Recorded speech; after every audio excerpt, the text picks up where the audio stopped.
Niacin's influence on mood, anxiety, and emotional stability is one of the most compelling and yet systematically overlooked facets of nutritional psychiatry. While mainstream mental health treatment has come to rely almost exclusively on pharmaceutical interventions such as selective serotonin reuptake inhibitors, SSRIs, niacin quietly supports many of the very same neurochemical pathways these drugs aim to influence. In particular, niacin plays a critical role in the metabolism of tryptophan, the amino acid precursor to serotonin, one of the brain's key mood-regulating neurotransmitters. When niacin is deficient or marginally low, the body diverts tryptophan away from serotonin production toward a backup route, resulting in both lower serotonin and increased production of neurotoxic metabolites. Yet this mechanism is rarely acknowledged in psychiatric care. At the biochemical level, niacin is synthesized endogenously from tryptophan via the kynurenine pathway. However, this conversion is nutritionally expensive. It takes about 60 milligrams of tryptophan to make just 1 milligram of niacin. In the context of poor diet, chronic stress, inflammation, or illness, this pathway becomes even more strained. When dietary niacin is low, the body must steal tryptophan to maintain NAD+ levels, drawing it away from serotonin synthesis. This shift can result in reduced serotonin availability, which is strongly linked to depression, anxiety, and emotional dysregulation. But it doesn't stop there. As tryptophan is funneled through the kynurenine pathway, it produces not only niacin precursors, but also kynurenine and quinolinic acid, metabolites that, when unbalanced, can have neurotoxic and pro-inflammatory effects.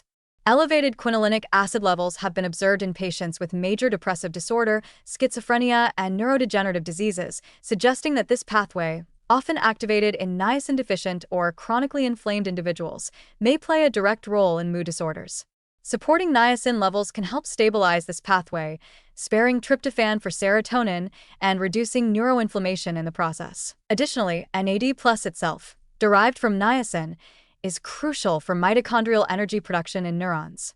Mental illness is increasingly understood as a disorder not just of neurotransmitters, but of energy metabolism and neuroinflammation.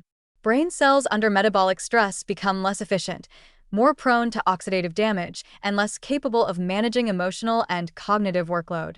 Niacin's role in sustaining mitochondrial function, regulating inflammation via sirtuins and PARPs, and protecting neuronal DNA adds another layer of support in mental health contexts. These are not fringe theories. They are core aspects of neurobiology that are simply ignored in most psychiatric practices. Historical cases also support niacin's relevance in mental health. Severe niacin deficiency causes pellagra, whose early symptoms are not just physical, dermatitis, diarrhea, but distinctly psychiatric, depression, apathy, anxiety, and even psychosis. In the early 20th century, thousands were institutionalized for mental illness caused by what was, in fact, a treatable vitamin deficiency. This should have made the psychiatric profession acutely aware of niacin's importance. Instead, as pharmacology advanced, nutrition was relegated to the sidelines. Today, despite growing evidence from both clinical observations and mechanistic research, niacin is still largely missing from psychiatric protocols. The default response to mood symptoms is pharmacological, SSRIs for serotonin, benzodiazepines for anxiety, while the nutritional roots of neurotransmitter imbalance are barely acknowledged. It's a treatment model that prioritizes symptom suppression over root cause resolution. Niacin is not a sedative, nor does it deliver the instant effects of psychiatric drugs, but it supports the underlying architecture of mood regulation, particularly in individuals with poor diet, high stress, or chronic inflammation. Even the broader role of niacinamide, a non-flushing form of B3, in calming the nervous system is underexplored in modern medicine. Niacinamide interacts with GABA receptors, promoting inhibitory tone in the brain and reducing excitatory overload. It has mild anxiolytic effects, comparable in some studies to benzodiazepines, without the risk of dependence or cognitive blunting. It also reduces markers of systemic inflammation like CRP, which have been correlated with depression and anxiety severity. Despite all this, niacin remains an afterthought in psychiatric care, not because it lacks efficacy, but because it lacks the commercial infrastructure, patentability, and immediate impact of pharmaceutical alternatives. This is a tragic oversight.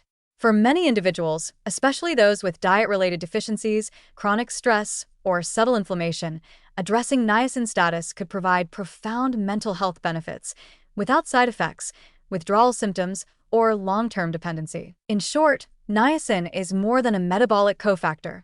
It is a stabilizer of mood, a protector of neurons, and a quiet regulator of the biochemical machinery that governs emotional well-being. In a better-informed mental health model, niacin would be used routinely as a first-tier intervention, especially in mild to moderate mood disorders or treatment-resistant cases. Instead, it remains under the radar, while millions struggle with psychiatric symptoms that could, in part, be biochemical in origin. To ignore niacin in the treatment of anxiety, depression, and emotional instability is to ignore both history and hard science. It's time we bring it back into the conversation, not as a replacement for all psychiatric care, but as a foundational tool that supports the brain from the ground up.